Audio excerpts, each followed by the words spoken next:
Hai, Assalamualaikum. Apa kabar kalian semua? Semoga kalian senantiasa sehat dan tetap semangat belajar. Kali ini kita akan belajar tentang struktur teks tanggapan. Tujuan pembelajaran adalah siswa mengetahui struktur retorika teks tanggapan. Kembali, apa itu teks tanggapan? Tanggapan berarti kritikan, dukungan, pernyataan setuju atau tidak setuju tentang baik buruknya suatu hal, disertai alasan logis.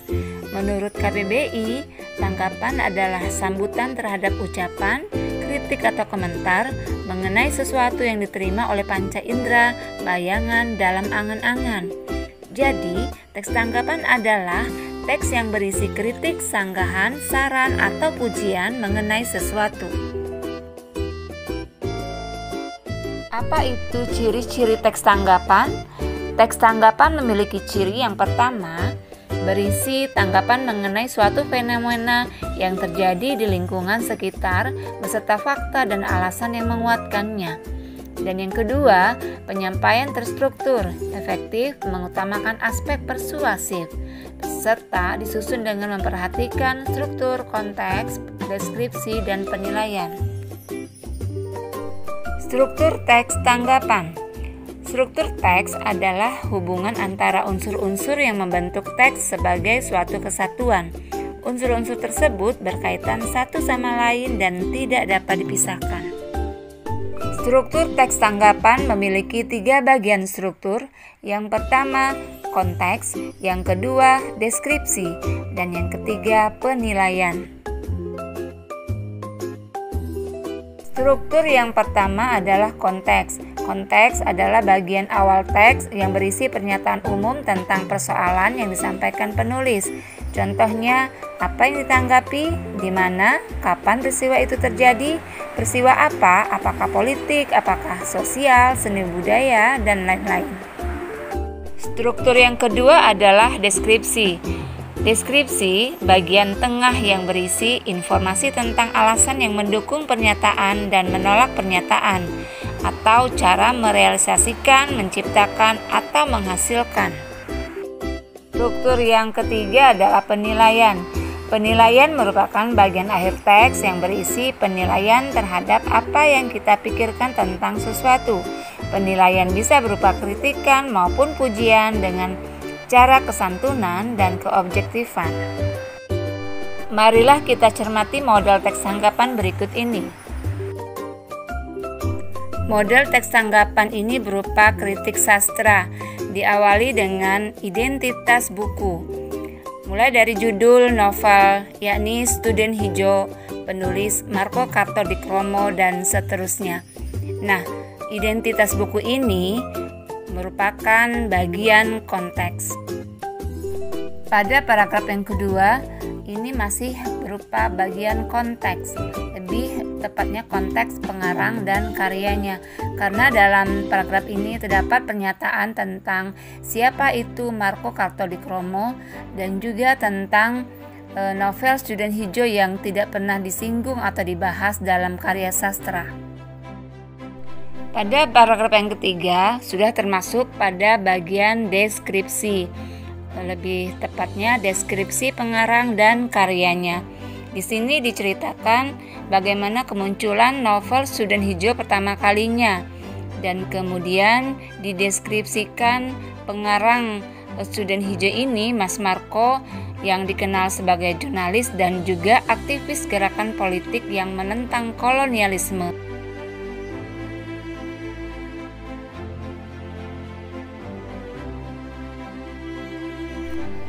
Pada paragraf ini masih menjelaskan tentang deskripsi pengarang dan karyanya.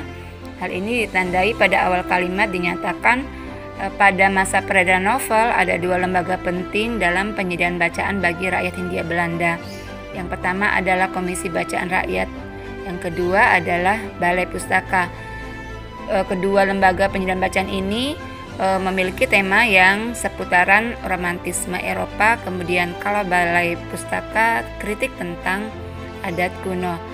Nah, karya Mas Marco ini memiliki tema yang berbeda dari tema-tema yang direstui oleh kolonial Belanda.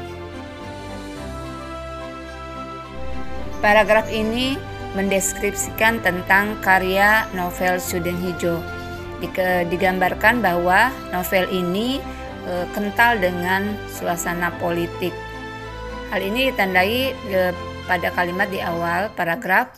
Karya Sudin Hijau menggambarkan secara plastis kehidupan kaum priai Jawa dengan kemudahan-kemudahan yang mereka peroleh, seperti kemudahan menimba pendidikan.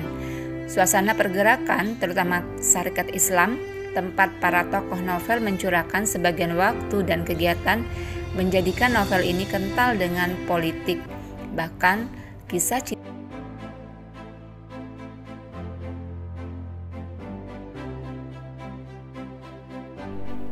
Paragraf ini masih menceritakan isi dari novel Sudin Hijau, jadi masih termasuk deskripsi karya.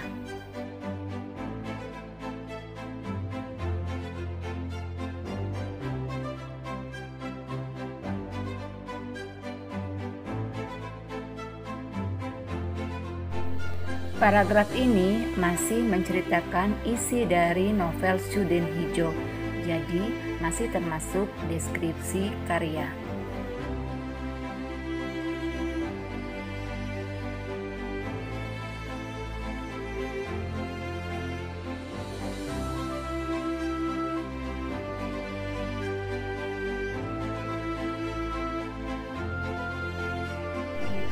Paragraf ini masih menceritakan isi dari novel Sudin Hijau, jadi masih termasuk deskripsi karya.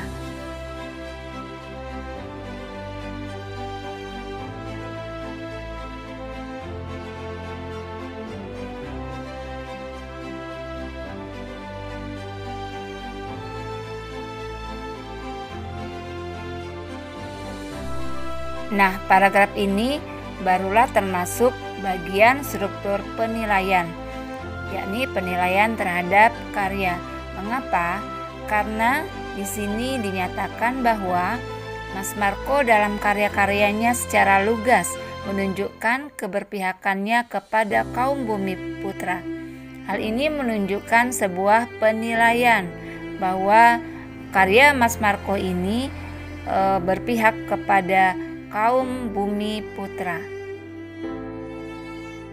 Paragraf berikutnya masih pada struktur penilaian, tapi ini penilaian terhadap penerbitan. Mengapa? Karena di sini yang dinilai tentang adanya penyesuaian ejaan atau bahasa yang dilakukan oleh pihak penerbit yang mengurangi cita rasa klasik ya dari roman Sudin Hijau.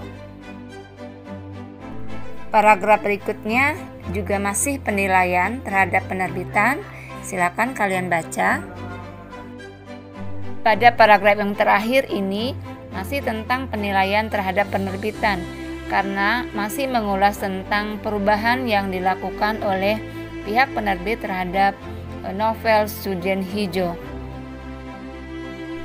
Terima kasih, semoga video pembelajaran ini bermanfaat.